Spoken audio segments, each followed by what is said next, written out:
प्रहारचे उमेदवार दिनेश बुप यांच्या प्रचारार्थ बच्चू कडू यांनी कार्यकर्ता मेळावा घेतलाय। मेळाव्यात बच्चू कडू यांनी नवनीत राणांनी मेळघाटमध्ये केलेल्या साडी वाटपावर जोरदार टीका केली। त्यांच्या टीकेला आता रवी राणा यांनी प्रत्युत्तर दिलंय। पाहूया।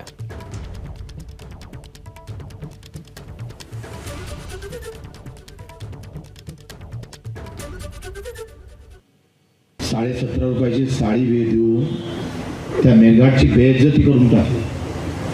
2 कोटीच्या गाडीत फिरायचं, 17.5 रुपयाची साडीमध्ये लोकांना गुलामीकडे नेण्याची व्यवस्था मित्र तोडून टाकावं लागेल, तोडावं लागेल।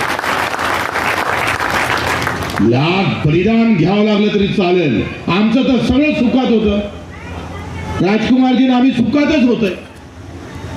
फक्त निरोप काय होता, तटस्थ राहा, ना इधर ना उधर। पण सुखातली आम्ही दुखात नाही, कष्टात टाकण्याचं काम केलं, इमानदारीकडे जाण्याचं काम केलं। कारण आम्हाला सांगायचं आहे, 17 रुपयाची साडी निवडणुकीच वेळेस वाटलेली मतपरिवर्तन नाही करू शकत। अरे जो व्यक्ती आपल्या स्वार्थासाठी, आपल्या पदासाठी राजकारण करते, मला असं वाटते त्यावर मला जास्त बोलायची गरज नाही।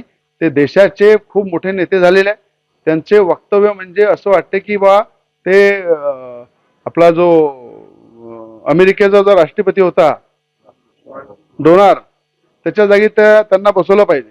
ते अमेरिकेहून बरोबर लक्ष देतील आपल्या देशाकडे आणि काहीतरी देशाचं भलं होईल। आणि वेळ आल्यानंतर नक्कीच वेळेनुसार मी उत्तर देईन।